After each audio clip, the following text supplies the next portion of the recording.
Duond bura mar ODM obago yiero mage mag gwenge odiochieng' ma kawuono ka bende ng'ur maka kod kacha nitiere kata bedo ni duond bura to olero ni chenro mar yiero ne odhi makare e kuonde mane obage yiero makamago mago kor gwenge mopogore ka bende lipot mabiro winjo lerne e sama owinjore. Bende riwruok mar lakteche KMPDU koro buogo bago ng'anyo maratipo ka bende laktar matiyo yorno gara laktar go mag interns ochungi ni kik dhi e tich kochakore kawuono kaluwore ni sirikal pok ochopo kare singo mane oketo kotenore koda weche mag chulo lakteche maraga kata lakteche mag interns. Nyakoro giweko no weche mopogore opogore warangane moko kuom weche ma wamiyo pek. Kawabiro odano Rwenya otuno Rwenya kayudo ka nyithindo mana piele kom nyithindo nindo piny nyithindo tong' wigi. En kuyo e gweng' ma Kamango e Nyakach bang' wuoyi ma jahigni 20 nego wadgi gi nyathi nyamin-gi e yo magalagala. Pesa mano gi keto msach dakteche pok giketo wach mar thieth pok ging'iyo wach mar interns pok gikano winjore. Koro wacho ni ok wanyal medo rito ka ji medo lose ngimagi. Sirikal oketo miriambo mbele. Riwruok mar lakteche KMPDU chano lando ng'anyo mar jochiw thieth kuom sirikal rem chopo singo margi ka sani riwruogno osenyiso jochiw thieth maraga kata interns ni kik donji e tich. We are taking a short break so that we can do some stock taking, a bit of reorganization of the processes from what we've learned, and also be able to process whatever we have gotten now. Sirikal ochungo chenro mar kawo joma ntiche pinje maoko ma osebedo kadhi nyime e bwo migawo mar Labour ka sirikal wacho ni tiekore mondi gi ji ma osekaw.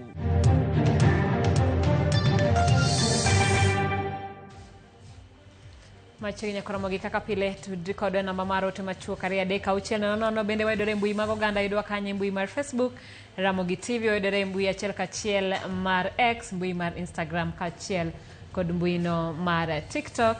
Elo Trevor Ombija nyinga Simfrozo Kinda jaloko marwa en Wilson Ochuka. Kawachako ni riwruog lakteche mapacho ka KMPDU olungo ng'anyo mar lakteche ma jopuonjre duto mapacho ka chakre odiochieng' ma kawuono. Kaolose boma ma Nairobi kinde chiwo ote makamano, jagoro maduong' mar riwruog KMPDU Davji Atela wacho ni gikawo okang' makamano bang' sirikal tamore kete tim winjruok mane giketo kendo mano miyo gichungo ng'anyo margi. Bende wacho ni tarik 30 dwe ni gibiro timo romo magala moro moting'o lakteche duto e pacho ka kendo gibiro chiwo milome mar ng'anyo margi maduong'. Wan kaka dakteche wan gi lit mang'eny nimar nyoro nolalo daktari mar intern mosetiyo kuom dweche 4 hospital mar Thika level 5 mapok ochulo kata mshahara. To ma biro bang' dwe achiel dweche 2 ka nolalo daktari Desire be Kiambu County embe kanodere. Koro sani wan gi dakteche 2 mag interns mosedere dweche 4 gi e wach mar chudo. To iye kanyo be dakteche moko 5 mag interns notemo kawo ngimagi ni ka interns gi omedo dhi e tich ka gionge pesa moro amora michulogi to wadhi bedo gi midhiero mang'eny nikech thothgi wanyalo bedo ka ji mang'eny lalo ngimagi. Koro kawuono wacho ni jopuonjre interns te e Kenya mangima osiptende te odhi ot. Pesa mano agri ni mondo gichul bari gina biro goyi mane gin go pok gichulo. Pesa mano gi keto msach dakteche pok giketo wach mar thieth pok ging'iyo wach mar interns pok gikano winjore.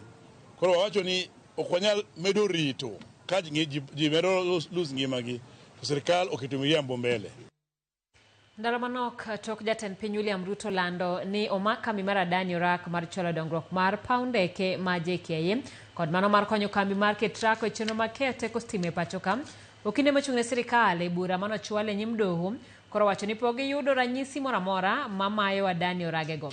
Kaka jafwambo marwa Ifi Nyakidi lero, jang'ad bura Bahati Mwamuye ochungo piny owacho kuom donjo e winjruok moro amora kod kambi mar Adani. En bura manochwale nyim doho kod jatend duond bura mar Wiper Kalonzo Musyoka kod Eugene Wamalwa ka gidwaro mondo kik mi kambi mar Adani, orak mar paw ndeke mar JKIA kod mano mar konyo kambi mar Ketraco chwalo chenro mage mag keyo teko stima pachoka. E kinde twak mare ne od bura mamalo kod mano mar Senate, jatend piny William Ruto nolando mondo miyo ma kambi mar Adani oragego kaluwore gi chilo mag mibadhi mamiene kendo mainono gi sirikand Amerika. Kata kamano, okinde mochung'ne sirikal e burano oyango e nyim doho ni pok giyudo ranyisi moro amora mar mayo Adani oragego. Now, to the best of our knowledge, the few responses we have received in this matter, none has annexed any evidence that the President's directive on cancellation of the procurement that were going on, or the contract themselves, has taken place. Jang'ad bura Bahati Mwamuye kata kamano ochungo piny owacho kuom donjo winjruok moro amora kod kambi mar Adani kendo chungo kambino kuom tayo chenro mag paw ndeke mar JKIA kod ohala duto mag paw ndeke no. Conservatory Order B and is hereby issued, restraining the respondents, jointly and severally, from entering into, approving, or furthering any concession agreement relating to the Jomo Kenyatta International Airport with the first and second respondents or their associated or related entities or any other party or entity. A conservatory order be and is hereby issued, restraining the 11th and 12th respondents from taking over and operating the assets and business of the 7th respondent relating to Jomo Kenyatta International Airport. Mwamuye bende ochiwo chik ne piny owacho mondo chwale nyim doho neno machiwo ranyisi ni kambi mar Adani oma oragego duto. The respondents shall, in their responses to the application and the amended petition, adduce evidence on the question of any alleged cancellation or rejection of the impugned concession agreements and head of terms. Magi duto timore ka okinde pod medo penjo kapo nono mayo kambi mar Adani oragego itime yorno mabiro chiwo thuolo mar chulo Adani kuom omenda mane gitiyogo e kinde mane gitimo nonro margi mar yango kaka tijego biro bedo kendo kaka tijego ok biro cho aluora. The issue has to be confirmed whether the Kenyan government that said cancellation is being done in a manner that would entitle the Adani Group to compensations in billions of taxpayers' money. Efi Nyakidi, Ramogi TV, Nairobi. Kawadhi nyime ni Seneta Mabusia Okia Omtata oyango dwaro mare mabiro laro kom mar jatend piny e yiero mar higa 2027. Omtata chugo komiti mar ji 10 mabiro konye nono ka oromo biro laro komno. Komiti no biro choko pach jo Kenya e gwenge ma pacho kam kendo chiwo lipot ne Omtata e wi dwaro mare mar manyo lemo mar jatend piny. And already there are indications that the Kenyans are going to do whatever they will do in their small spaces to make sure that this change happens. So the question of money is the least problem we have.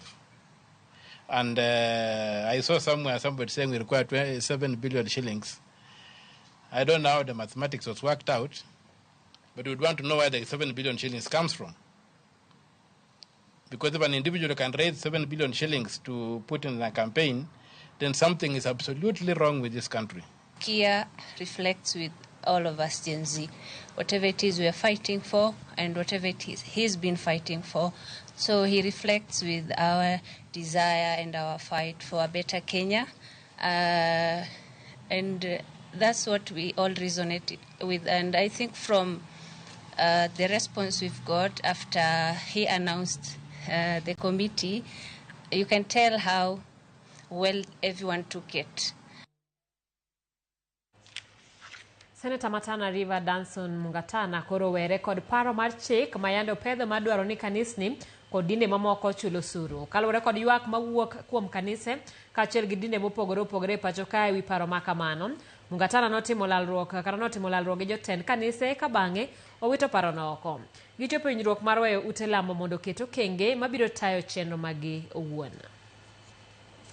Wakati tulisikia mswada huo umepitishwa, tukafanya jitihada nyingi kupitia kwa majority leader Kimani Ichung'wah akatupeleka mpaka kwa Mugatana, na akaona kuna umuhimu wa kwanza kurudi kwa kanisa, tutengeneze kitu itakubalika nchini Kenya na makanisa yote na watu wote. Nimemwandikia spika wa bunge la Senate Mheshimiwa Amason Kingi Jeffa ya kwamba tuta withdraw ama tutatoa ile mswada ambao sasa imekwisha pitia first reading, ili tuweze kupata nafasi ya kutembea na stakeholders wote na kuzungumza zaidi, ili tuwe na a broad understanding ya kwamba ile sheria ambayo tutakuja kutengeza baadaye itakuwa ni sheria ambayo inakubalika na kila mtu. Piny owacho chungo chenro mar manyo tije ne rowere e pinje maoko. Chenro mosebedo ka itimo migawo mar Labour kotelne gi jatend migawo no Alfred Mutua, ma oyango ni nyaka sani chenro no osetayo e counties maromo 6. Ibiro paro ni moko kuom rowere nyocha nogolo ng'ur ka giywak ni kwayo gi omenda ni eka migi tijego. Lydia Okeyo ni kod ler. En chenro ma osebedo kadhi mbele pacho kae counties mar 6, chenro mar kawo rawere kendo manyonegi tije pinje maoko, kendo oseyo kwan mamalo mar rawere maonge kod tije pacho ka. Kata kamano, chenro ma kamano koro chungi gi migawo mar Labour. Jatend migawo no mar Labour Alfred Mutua e kinde mano orango chenro no ka tiegruok ma Nyandarua National Polytechnic owacho ne gikawo yueyo ma kamano mar bero chenro no kendo tieko loso thuolo ne rawere ma oseoro kwayo. We are going to take a small break from continuing with the recruitment process.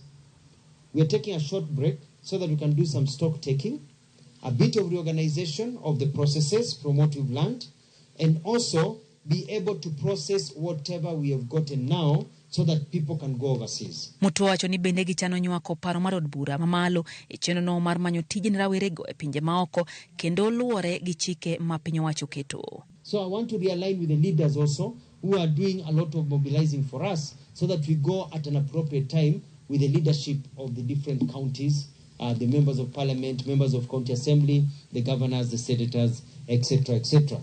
Within 7 days of today, and the ENCs are listening, all the people who are given the green slips, the pink slips, the yellow slips from different places, given get job offers, within 7 days of today, which means by next Wednesday, they should have been contacted. Jagoro mungi ore migawo no Shadrack Mwandime wacho ni okang' ma kamano gikawo mar loso thuolo mondo mi gitiek loso ne rawere 5,900 manyaka sani oseoro kwayo maggi. Chenro no biro duogo e wang'e bang' tarik 12 dwe mar 12 higani. The object is tuwe na practitioners katika area hizo sector so that they can inform us concerning what the labor market, not only the local labor market but the international labor market, is expecting of you in terms of the skills that you need to acquire. Okang' mar chungo chenro no bire kinde mang'uro osebedo kanitie ne kwayo rawere pesa mar puodho ne gi thuolo mag tijego. Ranyisi en ng'ur manyocha owuok kuom rawere ma kaunti ma Nakuru chieng' wuok tich. Mimi nilikuwa najua hizi job ni free. So tumefika hapa tunaambiwa ati lazima tukuje tena sijui to apply loan. Loan ya nini? Si kama wanataka kutusaidia, watusaidie fully, because ukiniambia mimi saizi nitoe 150,000 sitaweza, nitatoa wapi 150,000? Alafu hii loan wametuandikia bado. Kwa hizi salary unakuta kama mimi wameniandikia nalipwa 43,000 nitamaliza siku gani kulipa hii 150? Ni kama ni biashara serikali inataka kufanya na sisi kupitia wale maagent tunajua. Kwa sababu huyo agent ananiambia nilipe 250, mshahara napata 60k, naenda kupata 60k huko. Hiyo sasa ni familia nitatumia ama nile deni labda nimekopa mahali nitalipa. Lydia Okeyo, Ramogi TV. Oganda jo Kenya medo chiwo pachgi e wi okang' mar sirkal keto kenge mag medo nengo yudo oboke mag yango nyuol kata birth certificate kod mago mag yango tho mano midendo ni death certificate. Biro chuno jo Kenya mar chulo shillings 1,000 mar loso makosa manitie e obok mag nyuol kata mar yango tho. Magi gin moko kuom nengo manyien makoro owinjore obio chak tiyo. Linet Undimio Waler. Ma en lokruok mane owinjo timre dwe mar 6 higani. Kata kamano, oganda jo Kenya nowenegi thuolo mar dweche 6 kaluwore kod ywak mane gigolo e wi ngima matek. Koro lokruogego idhi ketie tim chakre dwe manyien kaka yo ma sirkal tiyo godo e choko osuru. Lokruok ma kamae bende koro dhi chako tiyo kaachiel gi mago mane otimne jogo madwaro ng'ado otiko mar dhi e pinje maoko. E gazet makende mar Kenya mane ogochapa dwe achiel motelo ne rweko mar apisi kaka jalup jatend piny manyien, Kithure Kindiki nondiko chudo mar omenda manyien moting'o timo ndikruok ne oboke mar nyuol kaachiel gi mar tho makoro idhi kaw gi siling 200 kowuok siling 50. Jogo mabiro ndikore modeko biro chulo siling 500 kowuok siling 350. Ka jogo mabende olalo oboke mar tho gi nyuol biro chulo omenda maromo siling 1,000 kowuok siling 90. Mondo otim lokruok ne oboke gi kaponi ondik gi ng'ato marach kata ndiko achiel onge, sani koro ibiro tim gi siling 1,000 ka chon nitime gi siling 130. Oganda jo Kenya modak e pinje maoko madwaro ndikore kaka jopiny Kenya biro chulo dola 150 ma bende pesa ma Kenya en siling 19,000. E chudo mamoko, keto kogno mar jandiko oganda ma dho ngere dendo ni registrar ibiro tim gi siling 500 ne jogo modak pachoka. Mago mawuok e pinje maoko to dak pachoka biro chulo dola 100. Ndikruok e oboke mar nyuol kata tho ne oganda jo Kenya motimore pinje maoko to oboke gi olos pachoka dhi chulo siling 1,000. Ka oboke mar ng'at miparo ni otho idhi kaw gi siling 1,500 kowuok siling 150. Oganda jo Kenya okuro wachno ka giwacho ni parono en mana chal ka gima sirikal koro chako chuno jopiny gi chenro moko mamedo keto ngima bedo matek. Ochopo nyaka kama koro sani birth certificate ochako medi, manyiso ni nyaka kar nyuol ka be koro sechak gono matek. Ok wang'eyo ni kare piny dhi kanye. Death certificate bo chako medi. Jok piny wanenuru matut. An pod an singu nyaka kawuono. To ka koro medi wach mar birth certificate to mano kane ka koro wadhi nyuol, an ok adhi nyombo. Omiyo aywak ne sirikal mar Ruto gi broad based government manye jo ODM odonje mondo ukonywa uru nikech gigi medo to unun malo kucho to wan yudhe wainyore piny ka. Moko kuom jopiny bende seyo jotelo kuom rem chung mar dok negi. Death certificate bende okonego beni kidhi manyo ni ng'ato death certificate in gi liel jaodi otho idhi manyo death certificate kendo ichulo. Monego beni sirikal magoni mos gi pesa to kendo in machaki da chulo. Sirikand Ruto ng'iwa kaka wajopiny wajo bottom up manogoni kura. Wach bath nyiso wako kata bath no gi siling 50 to sani bath omedi en sirikal mane ma wach teke Kenya kama kaka wanyalo konyore onge nyuole ma onge an gi bada kwar sirikal wan mine manyuol ong'iwa kaka nyakal bath no kaka nyalo loso nwa. Linet Undi, Ramogi TV. Mana kamano jopiny nyiso ni ok gimor kod nengo mar obok mag sirikal ma bende dhi kaidho ka gin gik moko ma bende ne kawo nono kata kuom omenda matin moloyo. Wageno ni samoro nitiere ng'ato sirikal mabiro winjo ywak ma kamano ka kamano to nenore ni ngima medo mana idho ne jopiny. Wadhi nyime kama nyathi ma ja dweche 3 yware gi rem e osiptal ma Busia bang' wuon mare tong'o wiye gi ofuajo tok gwandruok mane obedo e kind wuoro kod min mare. Nyathino ne wuon mare otong'e dalagi manie gweng' ma Nang'oma e kar chung' od bura ma Matayos, kaunti ma Busia. Sami Obuhuma ma en jachiw thieth e osiptalno wacho ni nyathino kod min mare pod dhi medo bedo e osiptal mar rito ngimagi ka bende achich ogeng'ne tesend obila ma Matayos ka nonro pod dhi mbele.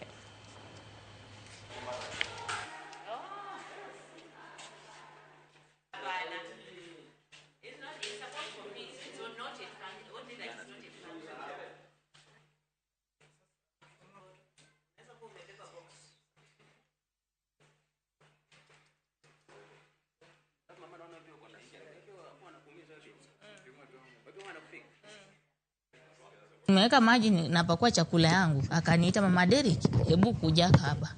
Kwenda kwa nyumba. Kabla sijaingia nikae, akaanza kunipiga. Akachukua kisu wakati nilimwambia ona vichenye umenifanya.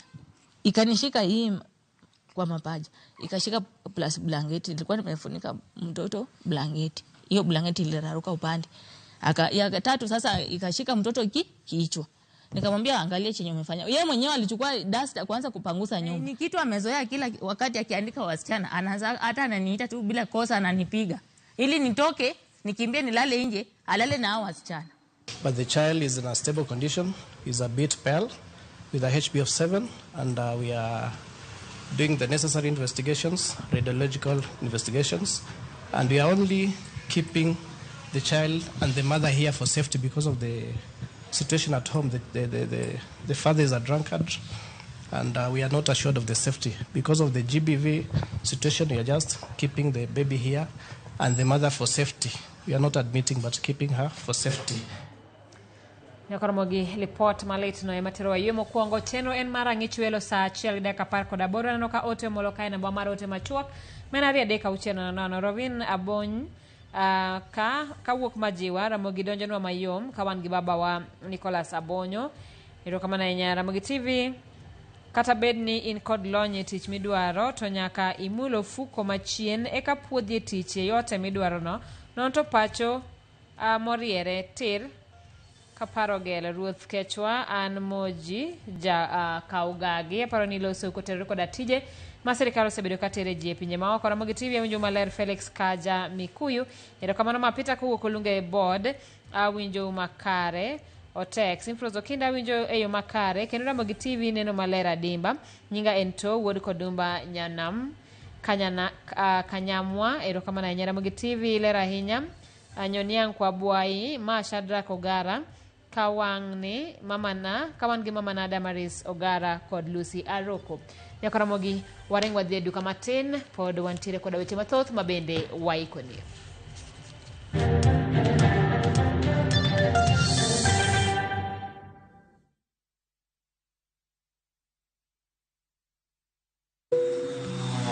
Reach for the skies na 200% prepare bonus on shabiki.com.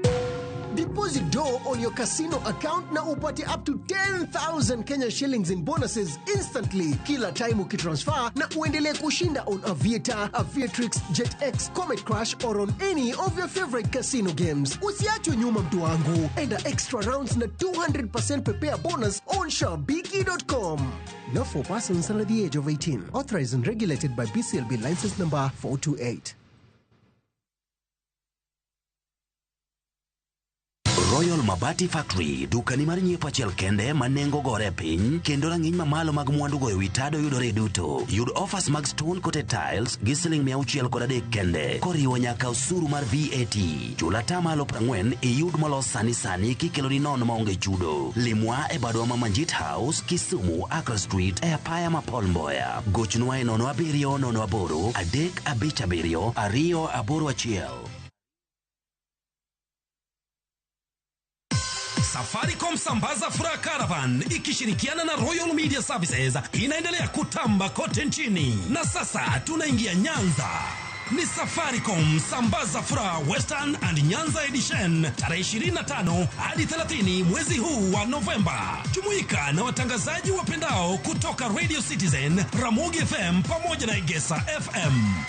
Tarehe 28 Safaricom Sambaza Furaha Caravan itaanzia mjini Kisumu kuelekea Ahero, Katito, Sondu, Chabera, Kadongo, Ringa na hatimaye Oyugis. Tuna zawadi kama DL, Gweno, simu na ofa maalum pamoja na burudani kutoka kwa wasanii Musa Jakadala na Udosh Jasuba. Ni kwenye shamra za Safaricom Sambaza Furaha Caravan kwa ushirikiano na Royal Media Services.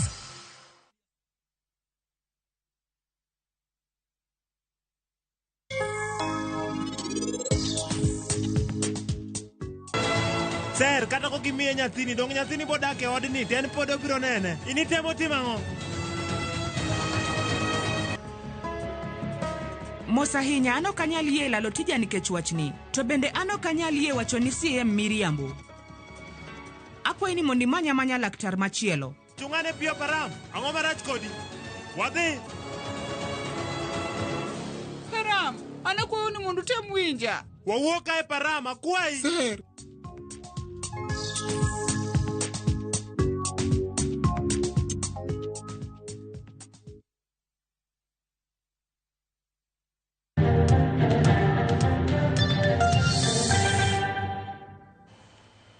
Machiegni kendo anyola moro e gweng' ma Kamango e Nyakach rumbi mag lit kod kuyo kwako bang' wuodgi ma jahigni 20 beto kendo nego wadgi ma jahigni 13 kanyakla gi nyathi nyamin-gi ma jahigni 6.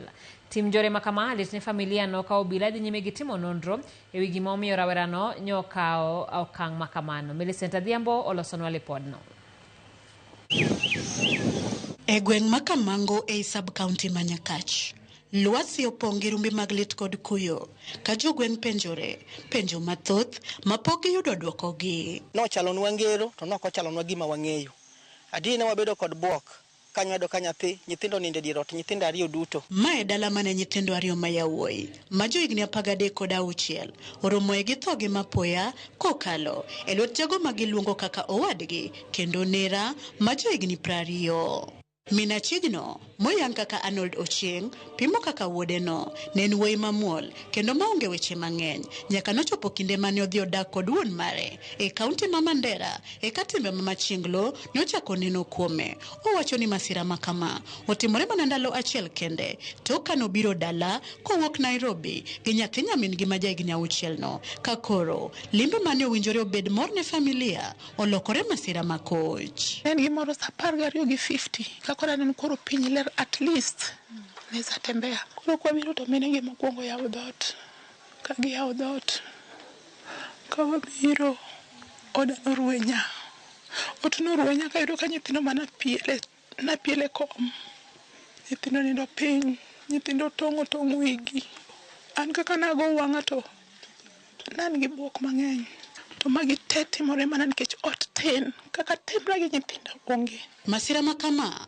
mane oweyo gweng' te makamango gi buok notimore ko gwen mane piny orugodo nyoro ka joneno wacho ni achiegno ne chunye odhil kendo onge buok kata matin bang' timo tim torano. Ka chopo kata ayudo kochung' kanyo to amba chung' e gate koro wang'iyore ochuna mondo agochne owadwa Justin ago simbe kamano ma jowagi oringo biro kane jowagi no medo biro eka koro wachoko chiel wadonjo ka wadonjo kwachopo ire kanyo to wayudo ka onge gima nengo kata palo onge go kata beti no onge go koro kano timo uchunguzi koduogo yud ni kare no timo siri gi kwer. E kindeno jopiny manoting'o rowere manyone gi mirima nopor kuome gi rotho tok timo tim makochno kane pok obila odonjo kanyo kendo rese ka penjo wuok ka pache bende ni kare kaluwore ni achiegno ne ok nyis buok kata e sama ne jopiny rodhe kama moko to penjo kabin en e bwo tipo moro. Kaluwore gi gima notimore ng'ato manomolo kinyago yo to ling'a moko nyaka ta block. Wakwayo sirkal mondo mi okaw kijana no dhi opimnwa wiye ka diponi oonge gik ma yedhe mitiyogo gi e wiye to gi nono obwongo ne makare to mondo mi gikonywa gi thiedhe to ka ne nitiere kama dwaro lamo to kete lamono motegno to mondo mi shetani mbaya no odhiyo. Familia ni koro dong' gi lwasi mar koyo lit kod lal mar wito nyithindo ariyo ka ting' ma koro pek en rwako adier mar masira makochno. Min achiegno pod nigi buok gi luoro ni ka ok okony wuode to depo ka en be kinda piny ngimane nyalo biro yudore kuma rach. Nadwaro mondo timne proper investigation mondo ng'e ka wiye rach kinyalo timne mondo ng'e gima rach mondo yud kaka konyora nikech next ok ing'e ng'ama biro nego ikia kata next an ema dhi biro na. Achiegno obila ogeng'o ne tesindo obila makatito e sama nonro matut kod chenro mag bero pod dhi nyime. Millicent Adhiambo, Ramogi TV, Kamango, Nyakach, Kisumu County. Erokamano nya Millicent kuom lipodno moko lit pimo. Kopogore koda mano wadhi e yiero mag ODM ka jokanyo mag duond burano e gwenge ma pacho kane ochopo matimo yiero mar jotendgi kochakore rang'eny mar kuonde luto ombulu kata polling stations. Moko kuom gwenge ne ni kod ng'ur makagi kacha ka kuonde mamoko ne otimne yiero e yo manyangafu. Jafwambo marwa Jo Juma miyowa ler mar wachno. Lokruok mar tend ODM pacho kae koro chakore yanga ka okalo kuom yiero ma jotend duond burane mag kor gwenge ka ochake kod kuondego mag luto ombulu kata polling station. Chiendo mag ombulu ne odhi nyime kuonde go ombulu mathoth ka moko bende oganda wacho ne gito yiero ne mag neno ombulu. E kaunti ma Mombasa moko kuom jokanyogo mag ODM ne ochwalo ng'ur margi ka otende kod yo mane otimgo yiero ne. Ayudo ka chamani nitiere gi wakora mapok aneno nyaka nini nikech ere gimomiyo wamondo ka saa 12 wang'e nyaka saa 3 nyaka wane ni yiero nitie to ka yiero onge to luongo waduto wadhi wabede mesa. Wakwayo Orange House ni any list mabiro chope mesa gi reject those list mago jok ma ok oyier gi jopiny ka gidwa ni gi strengthen party to this election grassroots nyaka bed competitive ma ng'ato miyo nafas. To e kaunti ma Migori chenro mag ombulu ne odhi nyime kuonde yiero buora kata kamano ne ochakore moleo. oganda mathoth ne omole kuondego mag ombulu kar saa 4 mar okinyi kaka ne olandi. Kata kamano, yiero ne ochakore e tok saa 5 mar onyango. Namondo ka saa 12 mondo mi nabigo ago kura mondo ka dhi e suguli mamoko. To kuom hayo marach wasebedo kae kuom seche modhuro ka report mora mora mo waseyudo onge.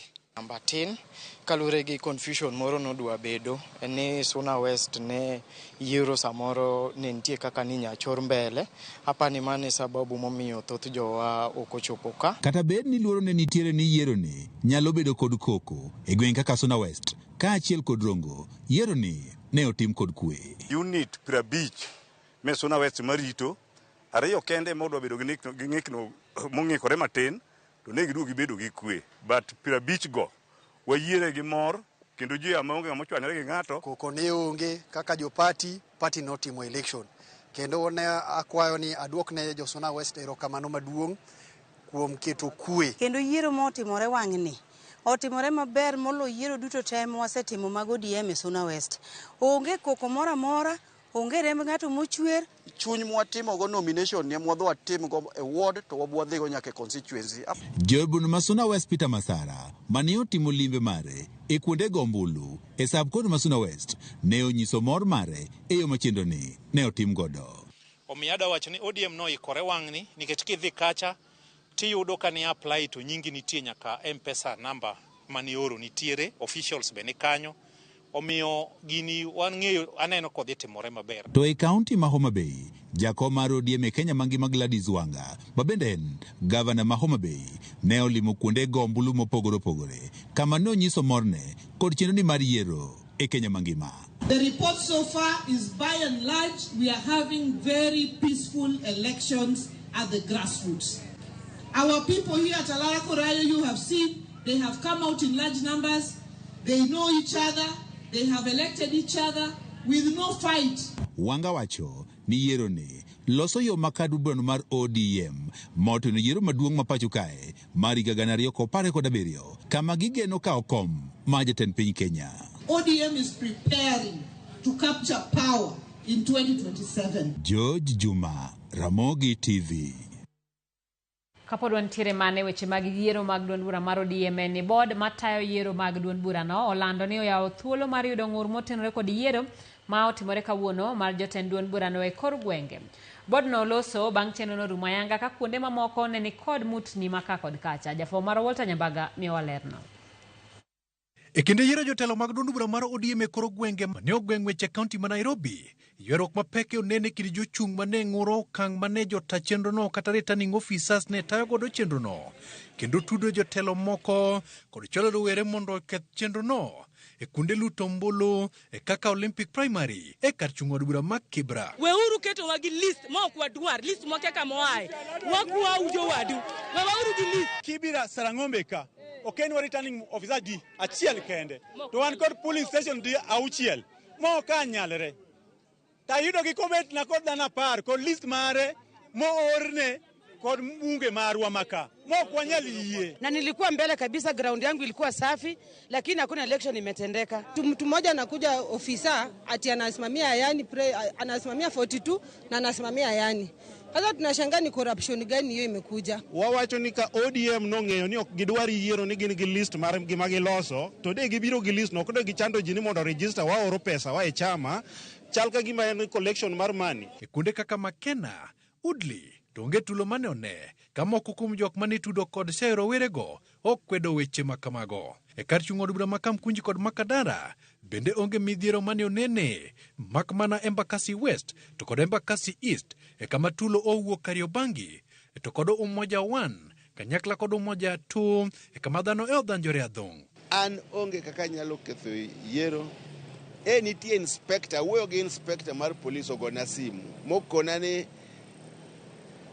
MCA ma Sarang'ombe miluongo ni Lawi odhi mo gi yudhe mo harass presiding officer ma inspector gi police emo evacuate presiding officer ma gino kaka jo ODM ok wanyal yie ni ng'ato ketho yiero mosechan gi party. Sisi kama vijana tumeamua tunataka kuchukua position zetu.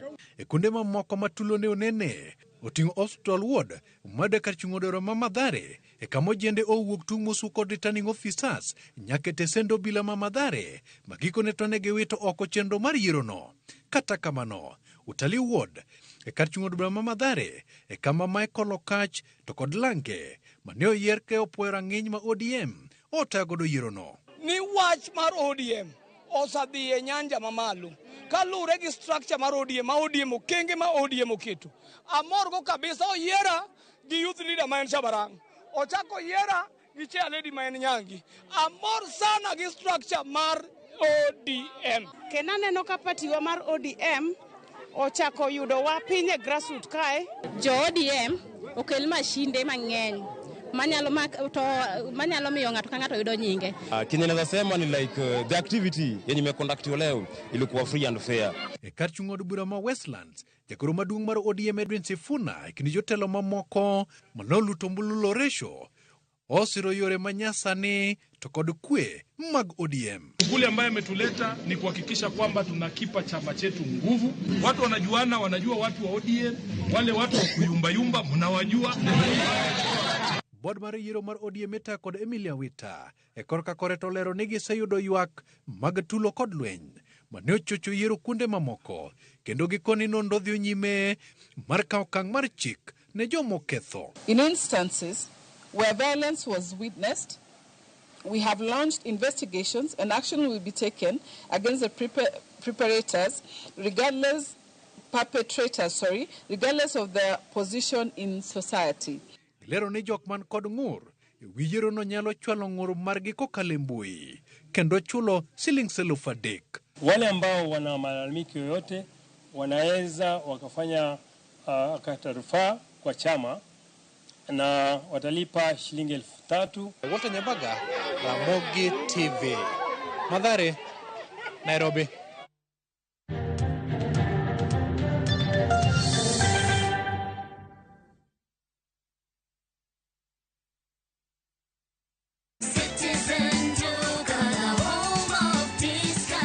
This week, Citizen Duka and Quickmart are bringing you an amazing deal on grocery shopping with Mama Soko. Enjoy skuma and spinach at just 20 shillings each, carrot at 99 shillings per kg, and onions at 69 shillings per kg. It's super easy.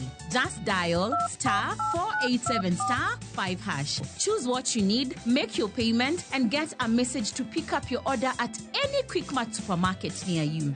Fresh produce, great prices, and no hassle. Shop Mama Soko today with Citizen Duka. Citizen Duka, the home of discount.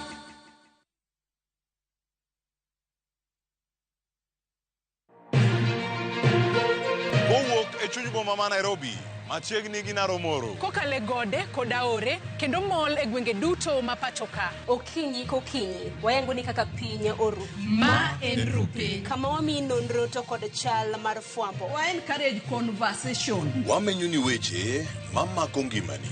Job restructuring kata state restructuring ok promise ni kiwitu tich ka tidiro tich ka. Kendo in gi duol e mbaka oromo. Watudre gi reporter marwa ka en Homa Bay, Mombasa, Kisumu, Migori, Kisii. Wabedo gi twak kachiel koda ka jolony weche mopogore opogore. No wamiyo parliament a lot of authority. To authority no gitiyogo mana mondo konygi. Tudri gi Joyce Oduor, Sharon Ong'ao kod Cleophas Oluoch e chenro mar Rupiny kod Mbaka Oromo. Wuok tich nyaka tich abich chakre sa 12 okinyi nyaka sa 5 onyango e Ramogi TV.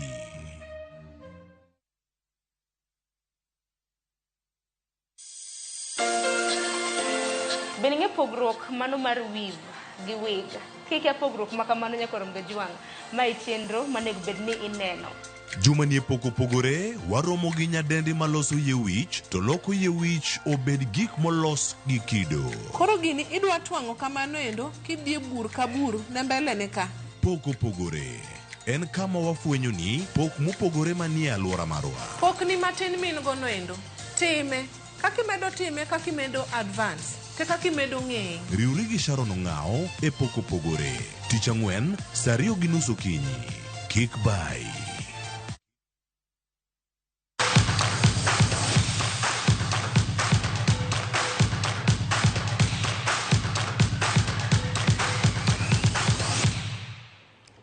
pautuke ni jakom mar Athletics Kenya Major Jackson Tway notimo limbe Chepsaita Grounds kama dhi bagi e tuke mag Chepsaita Marathon e bunda la par kochakore kawuono.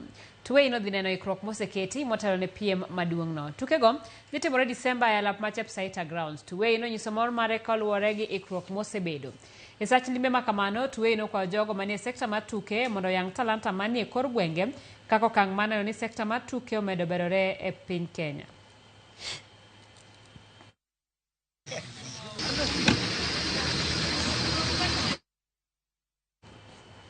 Tilo mara par kod ang'wen mar tuke mag Kipchumba Karori International Volleyball Tournament biro nywako timbe mawuok Kenya, Rwanda, Uganda to gi pinje mamoko mag Afrika ma ugwe. Tuke go dhi bedo e kind tarik 12 kod nyaka 15 e Eldoret National Polytechnic e kaunti ma Uasin Gishu.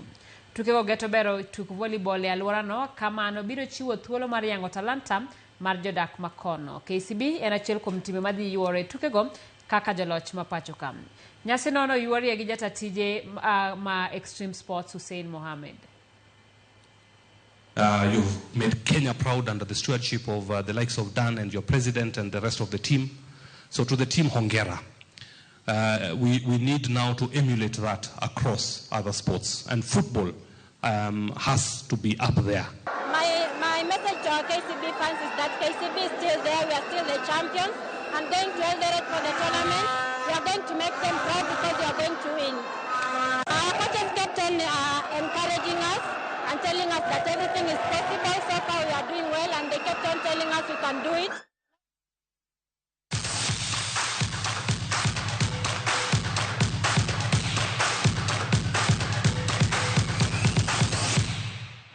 Kaka ung'eyo kambi mar Safaricom tudruok kod kambi mar Media Services osebedo ka pogo mwandu mopogore opogore e gwenge ma pacho ka bende adwa ni mondo mi alerno en report ma osebedo kwa rito kama kambi no matudruok ma Safaricom kod Regular Media Services kawuono chakore ayanga e gwenge makaluo.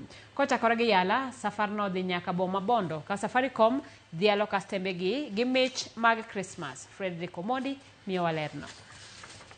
Amor sana kuom Safaricom ko biro kai.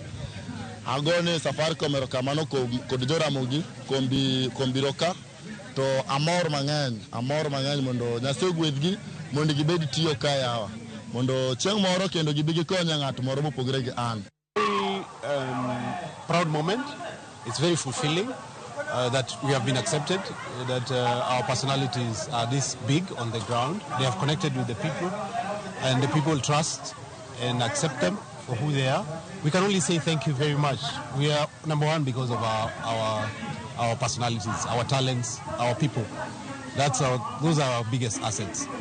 And it's always gratifying to see this and also to celebrate together with our partner Safaricom the 24 years. We've had this partnership for a very, very long time, as long as Safaricom has actually existed. And we've done many roadshows together, but this is one of the biggest. Tunasema asante sana kama Safaricom kwa sababu kazi yako kuu ni kubadilisha maisha. Tukiona vile wateja wanafurahia sana wakipata zawadi yoyote, wale wanapata airtime iwe ya 50, 100, 250, wale wanapata kuku, mbuzi, wale wanapata hata ile shopping ya Christmas, wote wanatokea na furaha sana, na hiyo pia ndio furaha zetu. Yakoromo gimano bende makelewe giko mar weche manyien mag ang'ich welo. Director mar Philip wacho ni yangu kata koda nyiriri achiel mar somo ote. Kao kamano warum kende weche manyien mag Sadek. Nyinga Simfrozo Kinda, jaloko marwa en Wilson Ochuka.